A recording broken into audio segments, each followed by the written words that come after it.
Hey YouTube, Bob here. Welcome to World of Nintendo. We've got a lot more content like this on the way, so be sure to subscribe and hit the bell for notifications. Give this video a thumbs up and leave a comment to let me know what you think. Here we go. In this next edition of Nintendo Unboxed, we're going to be taking a look at Kid Icarus of Myths and Monsters. This was pretty much the direct sequel to the original NES game Kid Icarus, but released on the Game Boy in 1991.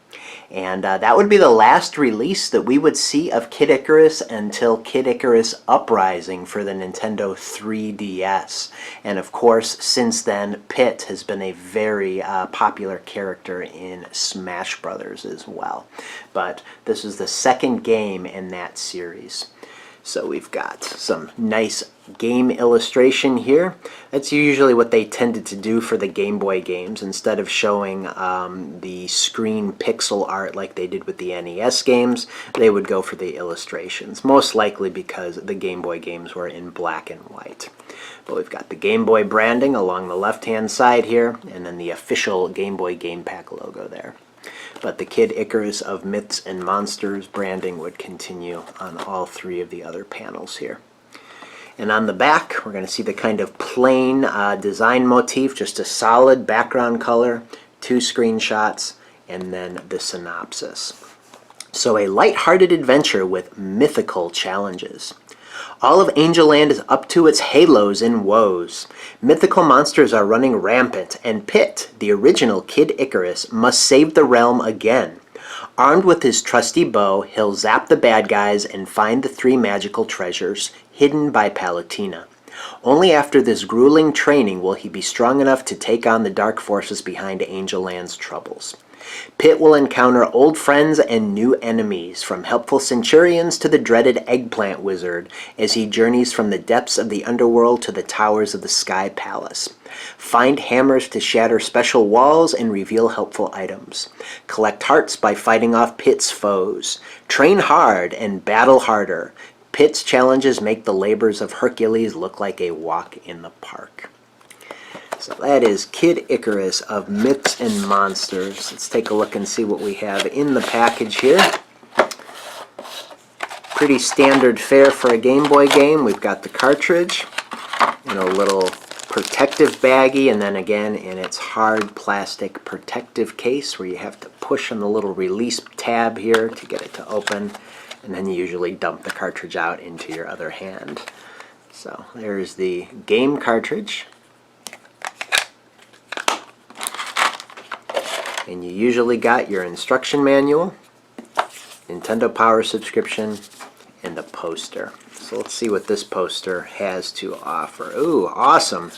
On the back, got a full side, just Metroid 2, Return of Samus, which is really, really cool until you get to the bottom and you see, oh my gosh, it's also a Nintendo Power ad too. But oh well, what are you going to do? Nintendo was always trying to force Nintendo Power on you. But on the back, more of an advertisement. Kind of cool that we've got the Game Boy branding down the left-hand side there. Have you had your fun today?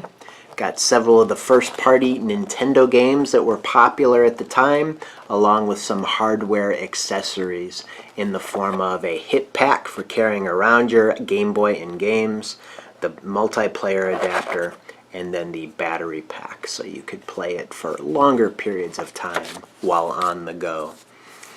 So then we've also got the Nintendo Power subscription here. This one's a little bit different. I can conquer the world thanks to Nintendo Power. So this one is a little bit of an older one. So this game was released in 1991, as was Metroid 2, like we saw on the poster there.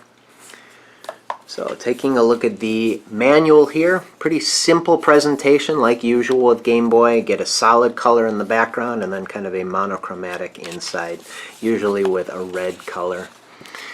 So we're probably going to start off with the tail of Kid Icarus here. So what I will do is I will bring this up into the frame, give you a chance to pause it for page 1, page 2, Got some nice illustrations there too. Page 3 and page 4. Let's see if it goes on to page 5 or 6. Nope. Usually about 4 pages of backstory there. Because again, at that time, with the limited capacity of memory in the games, a lot of that backstory needed to be explained in the manual instead. So controller operations, just like usual. And then again, you've got the A, B, select, and start to reset the game. This one, however, let me see here. Is there a battery backup? I don't believe there is. This is just a once through it type of thing. You got to beat the game all in one sitting. Why do we need a note about the pause feature? Use the pause to temporarily stop the game. Press the start button once to pause the game.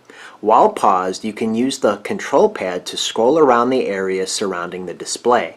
Press start button to display the item screen. Press the start button one more time to restart the game. Alright, so they got a bunch of functions within that start menu. Kind of gives you an opportunity to kind of scan the area. That's interesting. I was not aware of that playing this. Save. Okay, this is the answer to my question. You can only save a game after reaching the checkpoint at the end of each area. After the points earned in that area are added to your score, move pit in the save direction left to display the save screen. So that answers my question. There is a battery backup here. A lot of first-party Nintendo games did come with a battery backup. The battery backup stores the game when the Game Boy power switch is turned off. However, credits are not stored when the Game Boy is turned off. So we've got a very general map here, as we've seen in several of the games so far, the original Kid Icarus included. Got stages 1 through 4 here, very typical of our game. Angel Land broken up into 4 areas. Got all the items here. Some very familiar ones like the harps and the mallets and the feathers. This one we've got gifts from Zeus. This one has quite a few more items than the original game. What are the sacred treasures? We had those sacred treasures in the original Kid Icarus as well. Shops have made a return. Got a black market here. Like the shop, Pit can swap hearts for items in the black market. It's a rough place, but some useful items can be found here from time to time. Hot Springs Chamber, Hospital, Sacred Chamber, Sacred Training Center, Bat Chamber, Information Center. Lots of different areas in this particular game. Lots of secrets. Kind of describes to you all those things we just went through. Then the cast of characters. We have a combination of illustrations and pixel art. Like I mentioned, very important for Game Boy games given the color limitations. You want to be very clear about what you're going to be coming across in-game. Lots of foes here.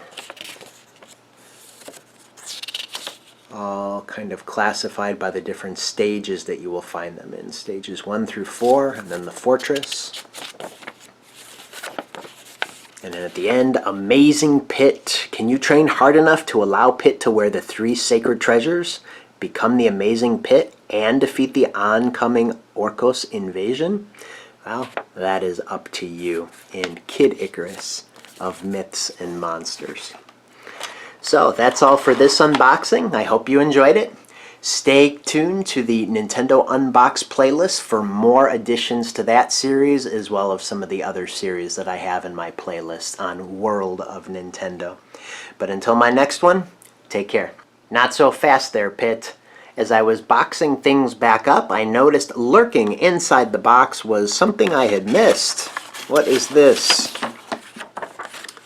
Epilepsy Warning. Okay, yeah, this is the second time we've seen this. I think in the original Kid Icarus, we saw a similar warning. And it's interesting. A lot of times they roll these things into the consumer precautions, but it's in the two Kid Icarus games, the original one for the Nintendo Entertainment System and this one for the Game Boy, that we're seeing these epilepsy warnings. And I don't think there's anything unique to the gameplay or the graphics of Kid Icarus that would cause epilepsy, especially given the different presentations between the Game Boy and the Nintendo Entertainment System. But for whatever reason, in both those games, we have a separate pamphlet for epilepsy warning. So, oh well, that's what was left in the box after I was finished. So now we're done. Promise.